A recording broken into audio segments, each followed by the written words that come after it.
Earlier this year I read a book called How to Take Smart Notes by Son K. Ahrens. And this is a book about the Zettelkasten method, or slipbox method for note-taking. So the idea of this method, if you don't know, I mean there'll be loads of videos on YouTube or whatever, is that you take kind of really small notes, and then these notes reference each other, and then you kind of build up a network of notes. So I was thinking about how to apply this to note-taking for mathematics in particular.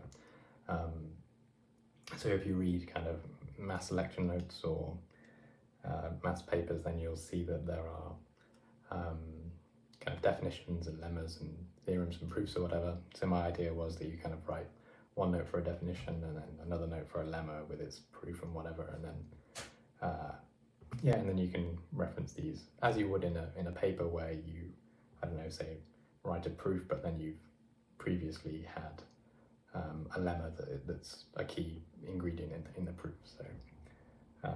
So this system works quite naturally with maths notes.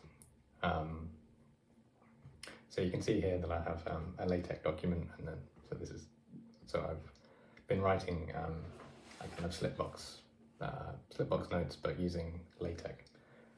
So in the book How to Take Smart Notes, he recommends using Obsidian or I don't know, maybe Notion or other pieces of software. But there are a few problems with this for me. So the key one is that one of the main reasons for bothering with the slipbox method is that you can very easily export your notes. So if you want to, say, write a paper from the things in your notes, then what you can do is you can just, I don't know, work out all the, find the note that's kind of the key thing that you want to talk about, and then just kind of work your way backwards through all of the references, and then copy and paste it all together, and then voila, you have a paper on the thing that you wanted to talk about. So I was previously using Obsidian to write the notes, but the problem with this is that you can't define theorem environments or definitions, and you can't easily say export the notes in Obsidian into a LaTeX document to then write a paper or a thesis or whatever. You can't do this.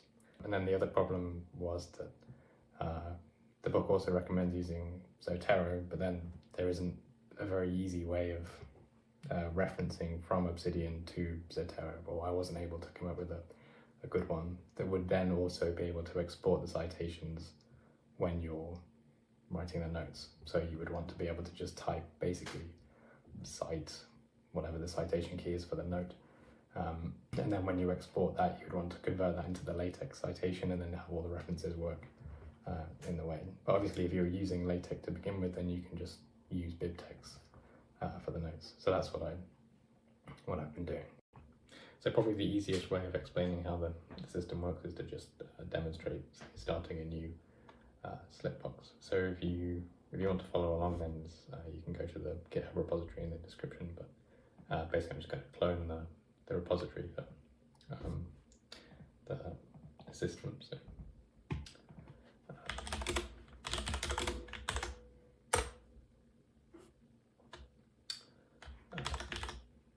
and then so what this does is gives me a directory that has a few folders in it. So it has the LaTeX-Zettel folder. So this is just this only has a couple of Python scripts at the moment, but this just handles some of the kind of introspection that the thing can do. So we want to, I don't know, maybe have a database of all the notes that we have, and so the idea is that we'll be able to draw a graph like the Obsidian graph. We also have a config file, so this contains some custom commands for make for HT, and then there's the template folder, which has a note at the preamble. So the preamble is contains all the this is what you would have at the top of the LaTeX document, but for each note. So we can have one file that is used throughout the slip box, and then the note.txt is just the default note script. Okay, so if we open a terminal in this folder and then type manage.py new note and say index, for example.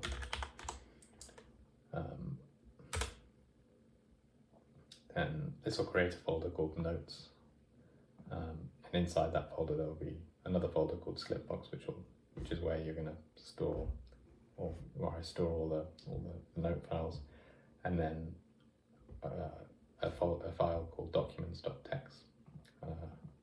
The documents.txt is a file that just contains all the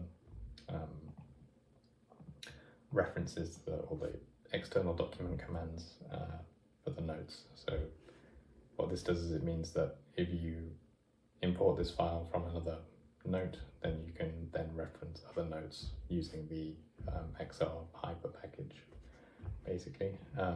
So if we edit the file, so we've made this note, and then inside the slipbox folder there's a index.txt. So this is the note that we want to make, and then maybe let's make another note which is going to be referencing it in the note. So I don't know, maybe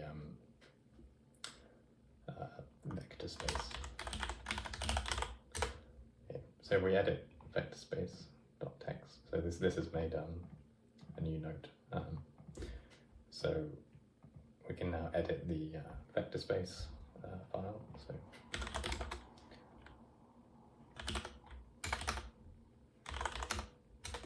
and then so you'll see that we have just a very basic bare file. So we can edit the title. So I want to make this vector space. The plan for the future is to get this to automatically add the title that you just added in the new note to the title command, but I haven't implemented that yet. And then now we can write the current document. So if we do, let's just define, I don't know, just make just write the definition of a vector space. Vector space V is, okay, and now what we can do is we can label this definition. So label it definition vector space.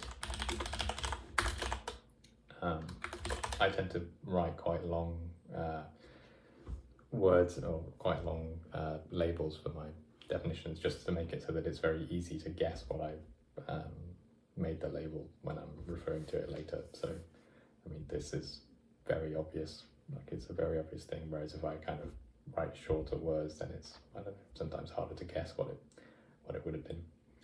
Okay, so now we've made our definition for a vector space, and then maybe now we want to write a new note that describes a linear map, say.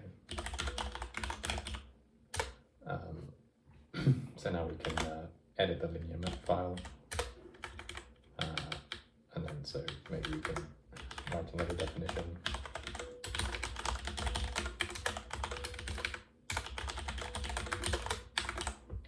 Okay, and so we can say a linear map. So T from linear map T from V to W, and then what we can do is we can say between two, and then we can reference the vector space definition by typing the command x hyperref.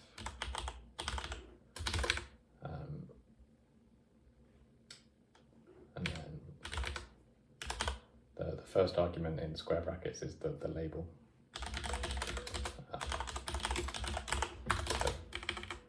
This is the thing that I want to be able to remember easily, so that's why it's quite an explicit piece of text. Now the second argument needs to be the file.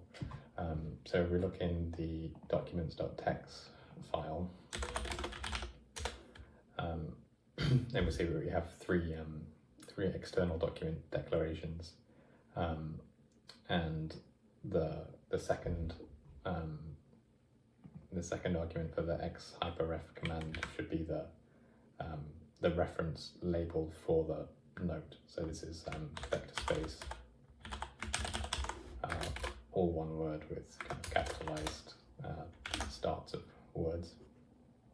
And then the third argument in excref is the text that you want the reference to be. So I'll just type vector space or vector spaces. We also have an excref command, which is basically the same as excref, apart from it doesn't have the third argument and it'll just say definition. The first argument in excref is optional. If you omit the command, then it'll just reference the whole note file. So now we have these two files. Maybe we'll edit the index file and just maybe I can show the excref command here. So this will be in the linear map file,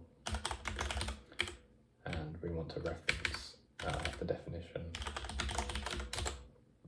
linear map. So I don't think I added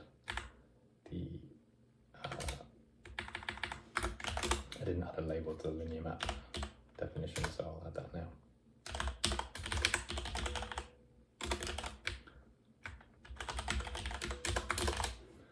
Okay, so now we can try and build this. So we need to build this in the right order so that the hyperlinks work. So if we go to if we make a folder called PDF in the base directory, and now what we can do is run PDF LaTeX,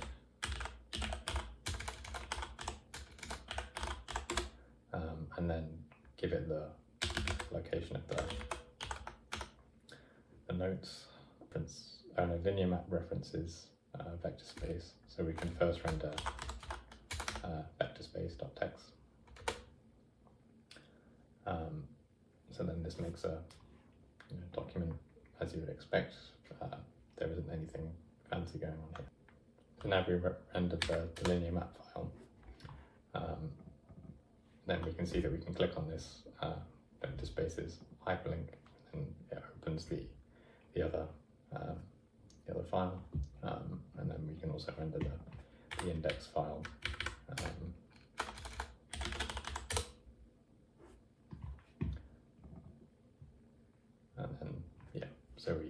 so the excref command just kind of gives you a more basic hyperreference, so the reason of using this instead of the hyperlink is if you're going to export the document, then you'd want to maybe say C definition whatever, rather than having these kind of inline hyperlinks which are less natural for a publication or a thesis. We can also use references. So if we go to Zotero, so the LaTeX templates are set up so that it expects a file called bibliography.bib in the base directory of the slipbox. So what you can do is you can export you can go on Zotero and click export library, and then export it as better BibTeX or BibLaTeX, and then tick the keep updated box, and then this will mean that whenever you add a new reference, you'll automatically be able to reference it in your slipbox. What I do is I have one file like this on my computer, and then in all of my LaTeX projects I can then put a link to the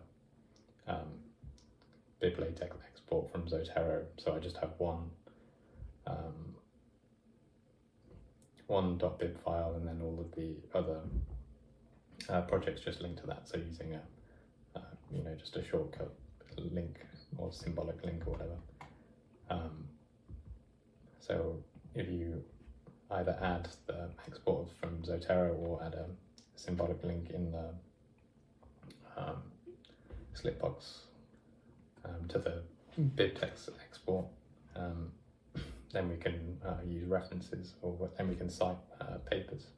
So now we've added that, then we can pick a paper to cite. Let's say this a tier K-theory paper. So now we get, I mean, this is obviously the wrong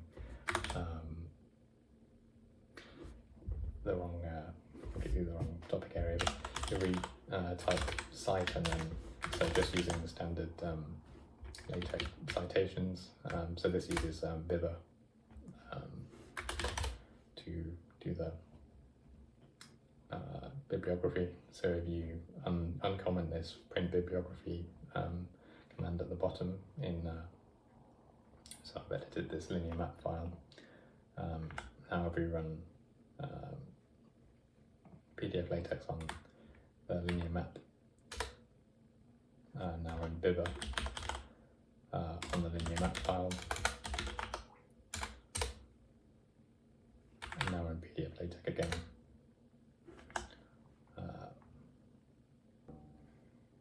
And then if we go back to the linear map file, then you'll see that the references are here, and it's formatted nicely, and so on. Okay, so the last thing, which is kind of the whole point of doing this, is showing you how to make an export, so kind of combining these notes together. So we go to the export folder in the repository. You'll see that there's this example.txt file. So this starts off like a regular text file, but then it redefines these excref and exchyperef functions, and then you'll see that there's this example where it has execute metadata. So we change the default thing to execute metadata, and then we can do slipbox linear map. But then before that we can say vector space, and then say maybe change the section title to linear algebra. So what this does is, if we look at the example notes that we've been making, there's these comments towards the beginning and end of the document where it's just a note in angle brackets, and then anything between these is going to get pulled in by this execute metadata command. So it literally just copies and pastes the entire code. So when PDF LaTeX or whatever renders the code, it's going to be just as if you'd copied and pasted the things from inside the notes. So then what the exchyperef and excref commands at the top of this example.txt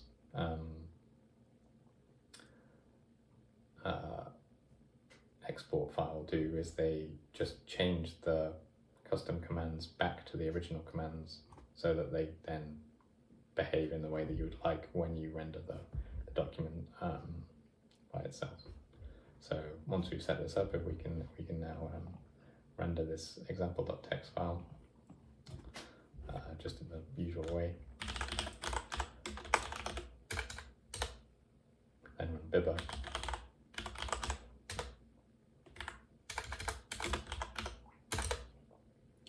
And then render the document again. And then so you see what this has done is it's just concatenated the notes together. So if you've got so once you've been doing this for a while, you'll have a big load of notes, and then if you want to export a particular sequence of notes, then all you need to do is just write down the list of the notes that you want to export, and then this will tie it all together, and the references will be correct. So this is a very quick way of drafting papers if you do that.